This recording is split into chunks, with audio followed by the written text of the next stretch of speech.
আসসালামু আলাইকুম, welcome back to my channel. আশা করছি সবাই ভালো আছেন। আজকে আমি আপনাদের সাথে শেয়ার করব কাঁচা আমের জুস রেসিপি, আর সাথে থাকছে কিভাবে সারা বছর কাঁচা আম সংরক্ষণ করা যায় সেই টিপস। আশা করছি ভিডিওটি সবাই শেষ পর্যন্ত দেখবেন। এই গরমে কলিজা ঠান্ডা করার মতো একটি জুস রেসিপি আপনাদের সাথে শেয়ার করব, আর শেয়ার করব কিভাবে কাঁচা আমের স্বাদ এবং ঘ্রাণ ঠিক রেখে সারা বছর সংরক্ষণ করে জুস তৈরি করতে পারবেন। আমের জুস এবং সংরক্ষণ করে রাখার জন্য এখানে আমি কিছু আম নিয়েছি। এই আমগুলোকে খোসা ছাড়িয়ে ছোট ছোট করে কেটে নিব। তো ফিরে আসছি কিছুক্ষণ পর। এই তো আমগুলো আমি ছোট ছোট করে কেটে নিয়ে আসলাম। ছোট ছোট কিউব করে কেটেছি। আপনারা আপনাদের ইচ্ছে মতো যে কোনো ছোট বড় সাইজ করতে পারেন, সমস্যা নেই। এবার আমের মধ্যে কিছুটা পানি দিয়ে সেদ্ধ করে নিব। ফিরে আসলাম আমগুলো সেদ্ধ করার পর। এই তো দেখুন কতটা নরম হয়ে গেছে। আমি এগুলো প্রেসার কুকারে দিয়ে 3 থেকে 4টা সিটি নিয়ে নিয়েছি। এবার এই আমগুলোকে ভালোভাবে ম্যাশ করে নিচ্ছি। দেখুন আমগুলো ম্যাশ করে নিয়েছি।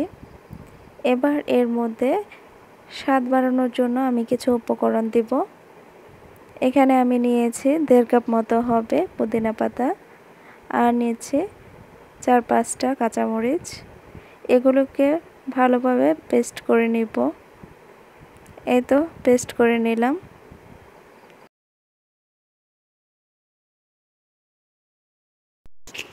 এবার পেস্ট করে রাখা মশলাটা এই আমের মধ্যে দিয়ে দিব। এখন এর মধ্যে দিয়ে দিচ্ছি 1 চা চামচ বিট লবণ, আর দিয়ে দিচ্ছি আমরা যে রেগুলার লবণ ব্যবহার করি সেটা 2 চামচ। এবার আবারও একসঙ্গে সব কিছু ভালোভাবে মিশিয়ে নিব।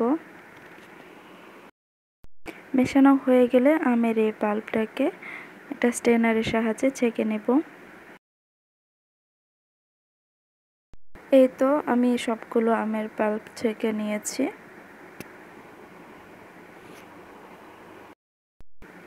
এখন সব কাজ শেষ। এবারে আমি এখানে একটা আইস কিউবের ট্রে নিয়েছি। এর মধ্যে অল্প অল্প করে আমের পিউরিটা দিয়ে দিব। এই তো সবটুকুর মধ্যে দিয়ে নিয়েছি। এবার হালকা হাতে একটু ট্যাপ করে নিয়েছি যাতে আমের পিউরিটা ট্রের মধ্যে সেট হয়ে যায়। এই তো এভাবে করে ডিপ ফ্রিজে রেখে দিবেন, আর যখন মনে চাইবে এখান থেকে কয়েক পিস নিয়ে জুস তৈরি করে খাবেন। এই তো এবার আপনাদেরকে জুস তৈরি করে দেখাবো। এখানে একটা প্লেটে আমি নিয়ে নিয়েছি সামান্য শুকনো মরিচের গুঁড়ো, সামান্য লবণ আর সামান্য চিনি। এখন সব কিছুকে একসঙ্গে ভালোভাবে মিশিয়ে নিয়েছি। আমি এটাকে একটা গ্লাসের মুখে লাগিয়ে নিচ্ছি। এটা হচ্ছে পুরোটাই অপশনাল। এবার গ্লাসের মধ্যে দিয়ে দিচ্ছে স্বাদ মতো চিনি, দিয়ে দিচ্ছি আমের পাল্প,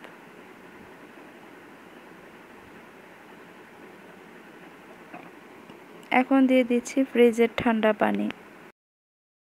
এবার নেড়েচেড়ে ভালোভাবে মিশিয়ে নেব যতক্ষণ না পর্যন্ত চিনিটা গলে যায়, তারপর পরিবেশন করব। এই তো তৈরি হয়ে গেল ঠান্ডা ঠান্ডা কাঁচা আমের জুস। এই গরমে কলিজা ঠান্ডা করার মতো একটি জুস রেসিপি। ভিডিওটি ভালো লাগলে একটা লাইক করে দিবেন, আর চ্যানেলটি সাবস্ক্রাইব করে পাশে থাকবেন। সবাই ভালো থাকবেন, সুস্থ থাকবেন। আল্লাহ হাফেজ।